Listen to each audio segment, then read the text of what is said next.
Now, whoever told you that communication is about how you speak is right. So you have learned how to be interested. But then you have to talk, you have to be cause. And look, you should be able to switch both sides and know when to do that. Okay. Now, communication skills is also about how you speak. We're not going to get into what you say. And you've heard this. It's not what you said, it's how you said it. I love you really doesn't matter, but I love you, you know what I mean? It's how it is said. So let's get to that now. There are two things I want you to remember before we get into how you speak. First is think before you speak. A leader is always in control of her communication. They say exactly what they want to say. You can't put words into their mouth. You must be very good at some key communication points. See, when you leave your house in the morning, you know exactly who you're going to meet, right? What are you going to say to them? How are you going to open the conversation? What is your intention to lead it? Think about this prior and rehearse it. When you do that, let's say if you're going to meet a client, how am I going to start my introduction? My God, it's such a pleasure to meet you. I was looking up your LinkedIn account and I really loved the fact that you went out donating in the time of the pandemic. That is awesome. That's how I want to start my meeting. And you know what? Even if I never got a chance to say anything, it's the intention that I'm prepared with that sorts out the vibe between me and the other person. But prepare a little bit, think a little bit. It will allow you to be cause very easily because you have the intention to be in control and to lead. It's a great starter. It's not random that you walked in and said, my God, I've heard so much about you. And what if the person asks what? Because when somebody tells me, oh, I've heard so much about you, and I say, what have you heard? And a lot of times people are at a loss of words because they don't know what to say. So, hey, stop using this, I've heard a lot about you, with me. Because if you ask me, what have you heard? I will tell you because I am prepared. I have thought this through and now I am opening my mouth to speak. Well, of course, there is a flow of conversation. I'm not saying prepare for everything, but prepare a little bit. When you expect me to come and talk to you and when you pay me the money, you want me to have prepared and thought through every single word that I'm going to say, right? Same way, isn't your time money? Isn't my time money? Does it not deserve some degree of preparation and intention put into it? That is a master of communication. And I'm going to urge you to do that. You're going to go to work. You're going to meet 6 colleagues. How are you going to open that? How are you going to be cause? What are you going to say? Hello, how are you? And not even wait for an answer. Or, hey, I saw your Facebook post. That kurta looked amazing on you. And you walk by. That's it. The same time it took, but you had thought it through. You had prepared a little bit. You are going to try this today and you're going to maintain that. Number 2 is clarify your intention. Okay. Now it's literally like your presence has a signature. When you write an email and there's a signature at the end of it, every communication that you have with people should mark your signature. So clarify to yourself and others, who are you? I am Priya Kumar. I'm a motivational speaker, author, and screenwriter. I'm the chief content officer and founder of Genius Inside. I must carry that in my conversation, that when I talk, it tallies up. Not that, hey, who are you? What do you talk? I don't understand. I am carrying that with me. What do I stand for? I stand for excellence. I stand for integrity. I stand for adding value. I stand for doing what is right, and it must show up in my conversation. That's a signature I am going to leave when the conversation or before the conversation ends. And before you leave, clarify how you can be reached again. When people meet for the first time and they say, oh, we'll catch up. How? How are you going to catch up? Let's meet again. When? How? So when you leave a conversation and you say, okay, let's meet again. Let's speak in a couple of days. Why don't I call you? Or let me email you? Or let me never call you? You get what I'm saying? Be clear about the medium or the mode of communication that is going to get carried forward from here. Clarify your intention in your communication. Who are you? What do you stand for? And how can you be reached? And look, you don't have to put it in so many words, but it comes out. As long as you are clear, you don't have to plan, I will go there and start this whole LinkedIn profile of mine. No, that's not what I'm saying. But in the conversation, it must come through that when you go and talk about me to somebody else, you say, oh, I met Priya Kumar. You know what? She's an author. You've forgotten other things, but kuch to yaad rakha. Now imagine if I did not clarify my intention of being there and plant it out, you'd say, you know what? One lady had come to my office and she was talking about this. You won't even bother saying my name. You don't know what I do. You don't know what I stand for. You never figured out who I am. Why will you remember my name? It's meaningless. It does not make sense.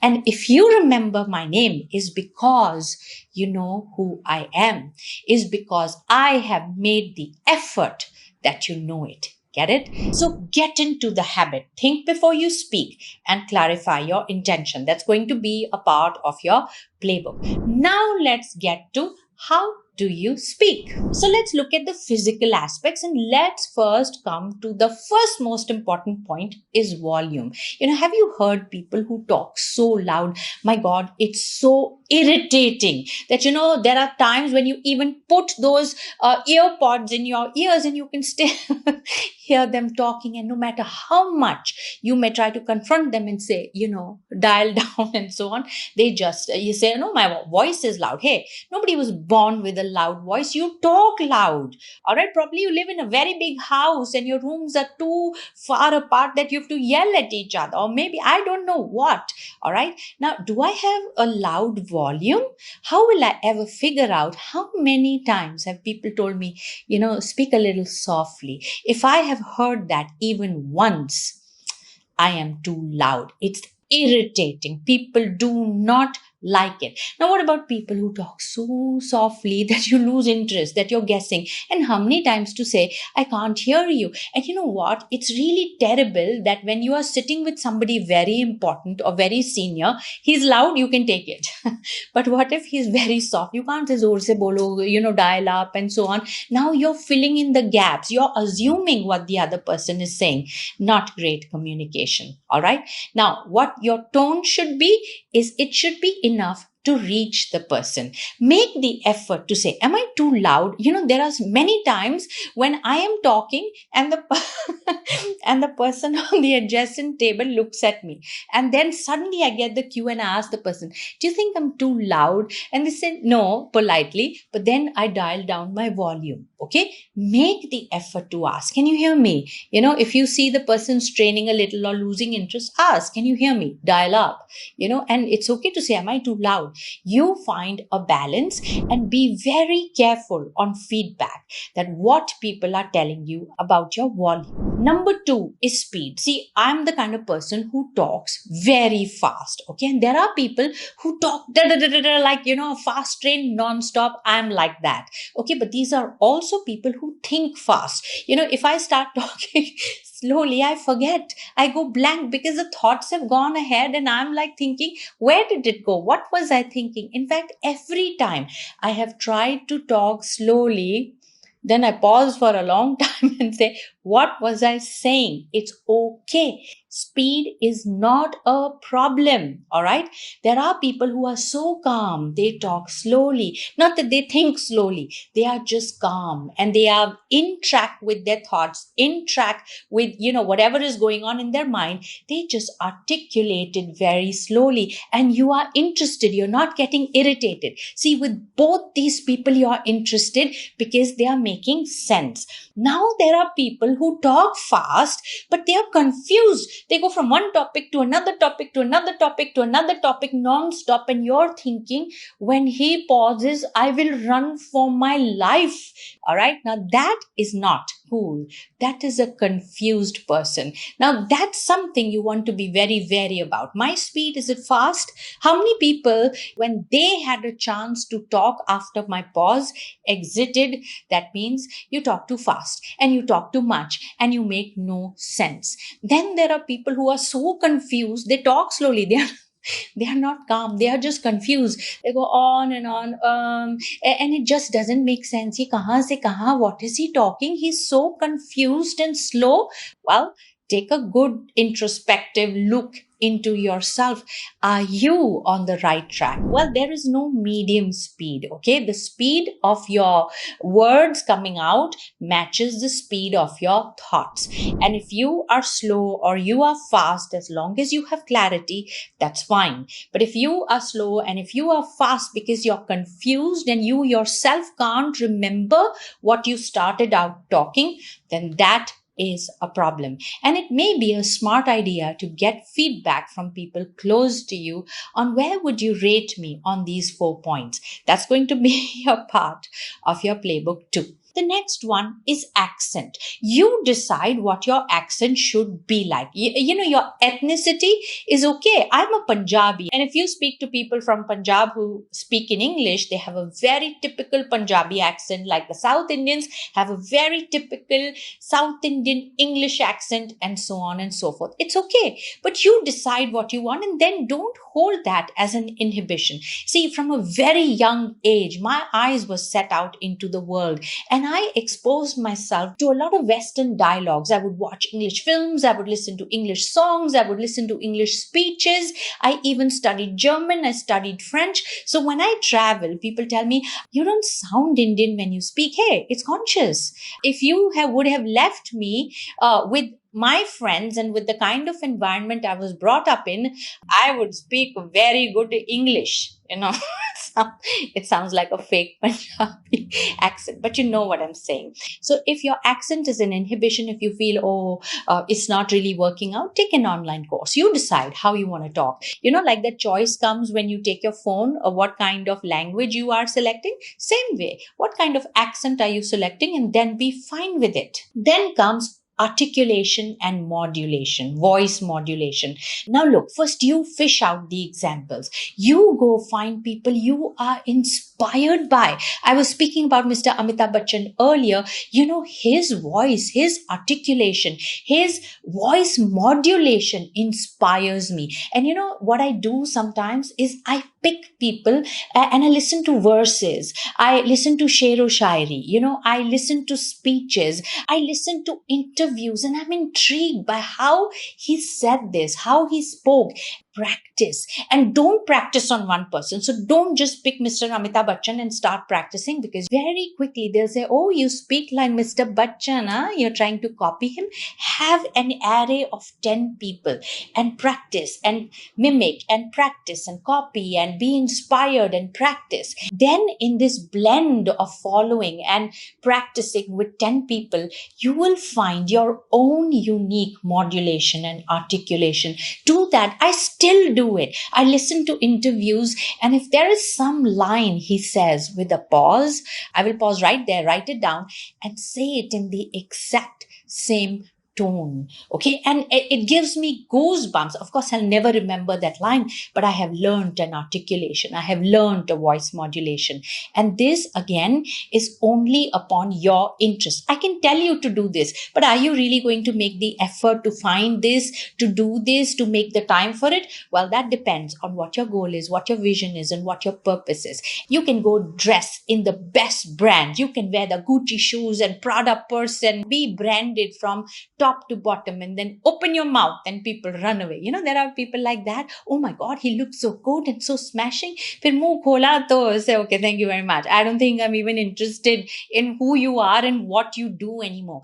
That is the power of communication skills. And it is going to be your interest and your effort to master it. Now comes the most important part, which is facial expressions. Now, I want you to record something, okay, on video. Go on Zoom, chalo, talk to yourself, give a lecture or talk to a friend and record it. Now look back. Now go and play back. Now, there are a lot of people who talk with their head tilted. You will see this even in life. They talk like that. That's not okay. Your head should be straight. Of course, the nod is fine. I'm talking about head position should be straight, not tilted on one side. Yes, if you're listening, then it's okay as a tilt, but not when you're talking. Then head nod is okay, but not so much that in a minute, maybe where needed, that head nod is fine.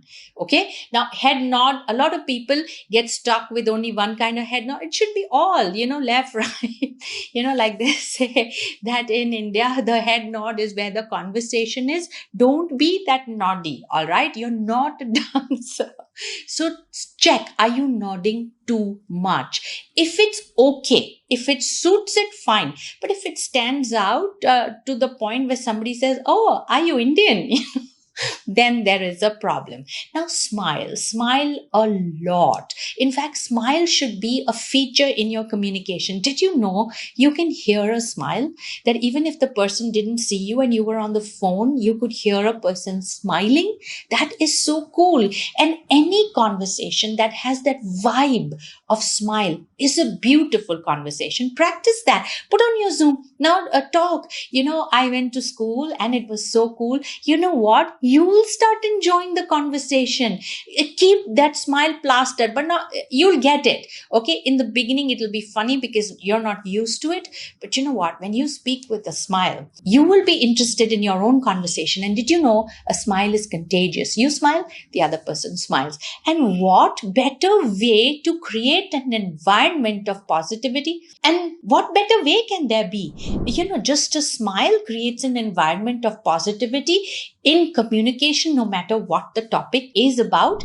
Then don't be afraid to frown. It's okay to frown. You must express. Your words should match with your facial expressions. So if I'm saying this is serious, oh, you better look serious. Then don't say this is serious. You get what I'm saying, right? So articulate your facial expressions with your words, and it comes beautifully with practice. If you practice it a few times, it'll become natural to you. See, it's already natural. Who knows? All the time you're frowning, you're saying I love you also with the frown. Who knows? But until you don't see, you won't catch it. And you'll realize it doesn't suit here. It suited somewhere, but not all the time. Somehow you just got stuck in it, right? And that's where you need to correct it. The greatest communication happens with eyes.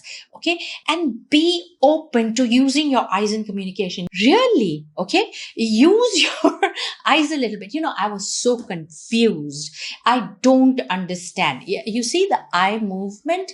My God, it adds magic into your words that sometimes people are not listening that attentively. But visuals make a mark deeper than the words said. Use your eyes. When you smile, your eyes light up, they crinkle up. Be okay to look up and think, frown, roll your eyes, whatever it takes to suit the conversation. And it may be a smart idea. Pick up some fiction books. He looked confused. Confused is how? I was so confused. Instead of saying, I was so confused that day.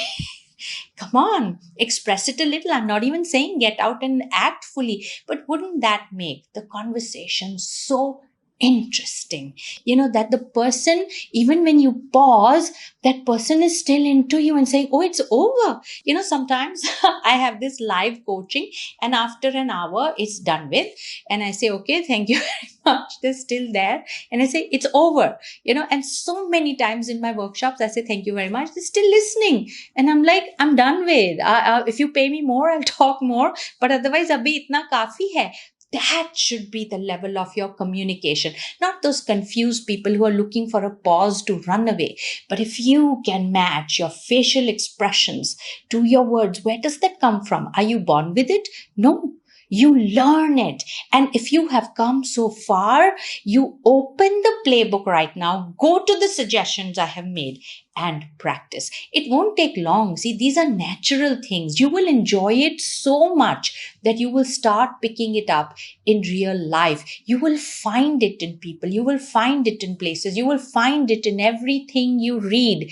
And you will absorb it to the point that listening to you would be like, oh my God. And when you are done talking, I'm still listening. You know what I mean? It's that beautiful. When you listen back to yourself on the video, oh, watch out for these repetitive words. Okay, yeah, yes, huh, or right, and so on. There was one time I was doing my book launch manhunt with Sonu Nigam.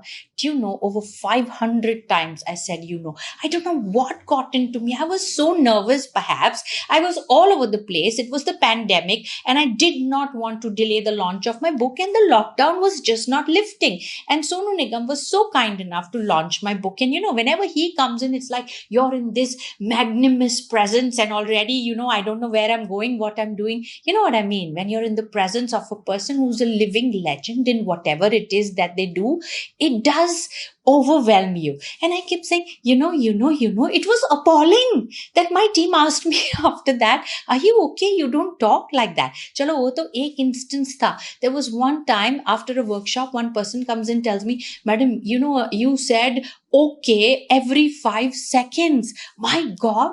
Okay.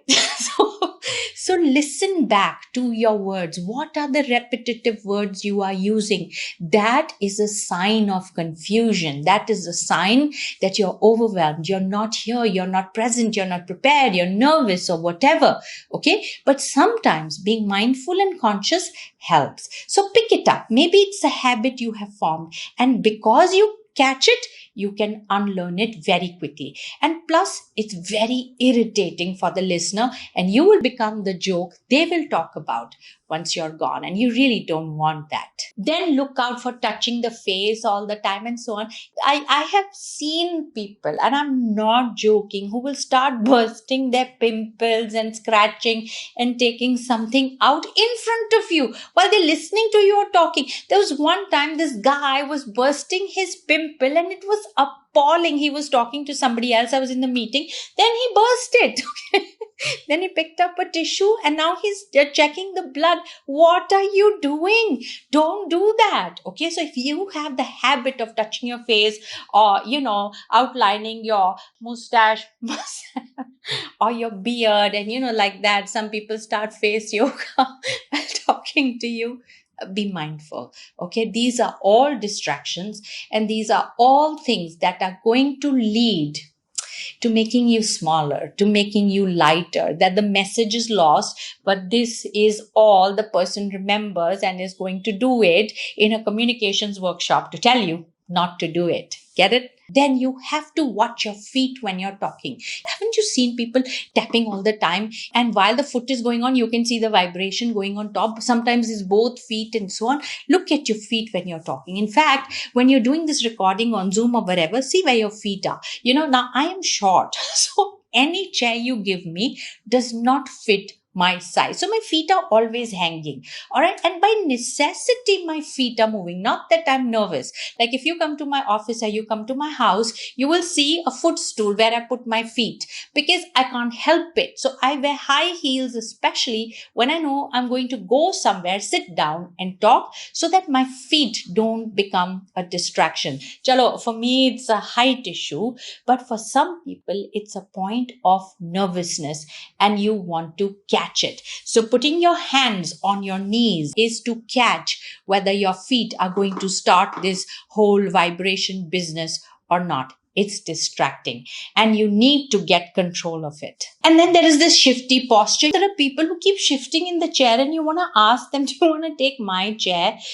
Or shifty hands or shifty eyes. And basically they are so restless and shifty. Look at that. And look, go on to Zoom and talk for a bit. Talk to your friend and see what is going on. What is all of this? And catch it. See, the fact that you can see it, you won't do it again. Very highly unlikely. You're doing it because you don't know it for whatever reason it is that you're doing it. Okay. Now, when you catch all of this and you align yourself, then how you speak actually becomes a point of control. And that is magic. Now, while these are points on how you speak, let us look at how should you listen. When you're on the listener side, how should your expression be? What should your posture be? Because that is also a point of control. Now, let me tell you about the head nod. When you're listening to people and you nod your head too much, you know what you're doing? You're encouraging the person to talk incessantly. And then in your head, stop thinking, why does he talk too much? Because you're nodding so much with encouragement. When people are talking, listen. Okay, without occasional head nod is okay, but not all the time. Have you not seen people? Oh my God, it's like they are stuck. They forgot to stop nodding. Don't do that. Okay, listen intently. It's okay to tilt your head. See, if you're talking and I listen to you like that, that's a great sign. But again and again, if I do this, you'll never stop talking. This video will never end. You have to practice what's your interested face. Let's say you're really interested. How will you show me that you're really interested? This is an interested posture. I have put my hand on my chin. My eyes are big. My head is tilted. Not that I'm planning to fall asleep, but make an interested face. Eyes big, blinking. Oh my God, that look, that's your interested face. Make it. Then also sit and make what is your bored face. Bored face is when your eyes are half. You can make an interested face and make a bored face. All right. It could still be this, but eyes are half. And you want to yawn. And look, if that yawn has entered your system, the other person is going to catch it. Don't think that you're going to suppress it and somehow make it go away. Your nostrils flare up and the other person knows that you're yawning. Oh my God, that's a bad sign. Could it be that the person talking to you is boring and you can do nothing about it? That's when your preparation on the interested face comes in handy, because you know what? As a listener, you want to be in control, and being bored is losing control. And that is 0 out of 10 on communication skills, because no matter what you talk, I'm going to be interested and I'm going to find that one gold nugget that you have come to deliver to me, which I have to hang on to with all my might. Be interested and find out. Then practice acknowledgements. See, when people are talking, you want to acknowledge so that they feel that you're listening. So have a list of 10 acknowledgement words. Wow, that's amazing. That's great. That's awesome. How cool is that? Oh my God, really? That's superb, or whatever it is. Have these 10 words, have a long list of statements. I understand. I know how you feel. Oh, I know that feeling, and so on. So when somebody says, I had the alarm and it snoozed 6 times and I never woke up, and I say, I understand. I know how you feel. I've been through the same thing. But these are things which can fit anywhere. Be prepared with it instead of just simply sitting and the person really doesn't know you got it or you didn't get it. If you want to be interested, you have to prepare a list of statements that you will tell people to let them know that you're in tune with the conversation, that you understand what they are saying. Somebody says, I got a new puppy. Oh my God, that's the most amazing thing you have ever done. Can I see it? I love dogs. You get it? So imagine somebody says, I got a new puppy, and my face is, okay, so what? I never said a word. That person won't be enthused to speak any further. We are not relating with each other. You follow, there is great power in acknowledgements, but you have to prepare for it to come naturally to you. And that's going to be a task in your playbook. And look, the conversation will end on my terms. I will decide how the conversation ends. So prepare for it. When you write an email, I have a sign-off line.